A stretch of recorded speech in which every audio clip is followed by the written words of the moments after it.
Hello and welcome to today's video. Little Inky Minutes ink review here of an ink from Troublemaker inks.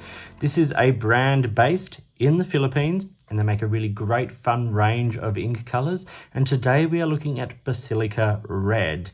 It comes in a very nice 60ml bottle, which is kind of like an oversized bottle of like 30ml diamine bottle. It's a nice plastic bottle. It's good, nice little label on the top. Today we're going to look at this on a couple of different kinds of paper, have a bit of a chat about it and see what it's all about. So we start with the ink here on a colouring card. You can see it's a lovely warm sort of a brown terracotta colour. It goes on quite red and then dries to this and it's quite beautiful, but I kind of have, I don't have an issue, but I kind of have a thing with inks that go on a different colour than they dry. I love the effect and I love using them, but like, it's this color that we have to talk about because after the first 15 seconds, this is what you're left with. So let's talk about this as a red-brown, not sort of a strict red. And the Basicila Red, like it evokes to me colors of like the, you know, the dome in Florence and things like that. So this is a colouring card. Let's now look at it on some paper. So we have it here on Tom River. You can see the swatch, lovely shading. It's got some nice gloss to it, not so much sheen, but gloss.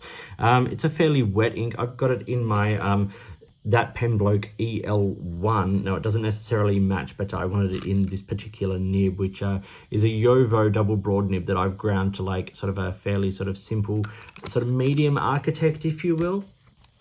You can see that lots of shading. It shades beautifully. This ink looks glorious on the page. As I said, it's a 60ml bottle and retails in Australia for $22.50. I purchased this from Desk Bandit in Australia. It's a lovely online retailer. A friend put me onto this particular shade of ink and I purchased it almost straight away. It's absolutely beautiful. It does have low water resistance. It's just a fact of this ink. It sort of leaves a little bit of a pink behind, but most of the ink disappears. So try not to get this one too wet. But on this paper, it looks great. Let's now look at it on some more affordable paper. Starting with it here on student notepad paper, it's a lot simpler brown here, like more flat sort of color. It still looks okay, and on the front, on the face, it hasn't performed too badly. There's not a whole lot of feathering or anything like that. And on the reverse, it performs pretty well in comparison to some of these other inks as well. There's very little bleeding, which is really lovely to see.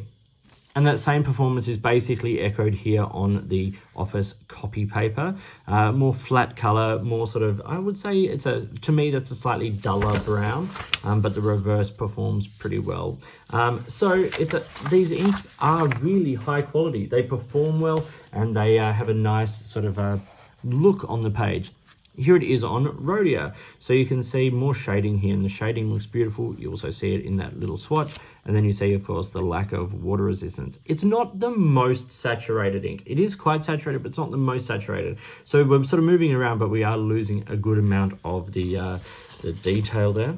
If we look at the reverse of this, you can see here that nothing has come through, not even the swatch. So as I said, these inks perform really, really well. Okay, time for a color comparison now. I'm going to put it alongside Diamine Burnt Sienna, which is a very similar color family, not quite as dark there as Basicila Red. And then I've got Detrimentus Terra di Sienna. You can see where I'm going with this.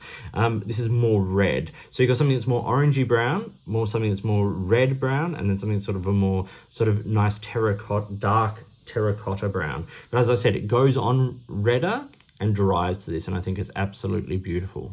So I spoke about how this ink goes on a different color. So what I thought I would do is I would just do a very quick writing sample here on Rhodia with Troublemaker.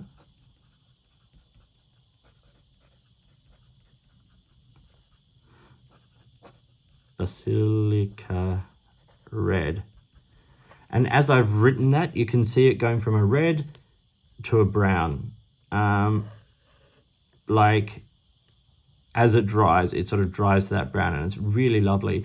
So you do get a few seconds of this like lovely sort of terracotta orange and it is beautiful. And then as it dries, it ages beautifully and we end up with this lovely sort of warm, dark terracotta brown. It's quite a beautiful ink.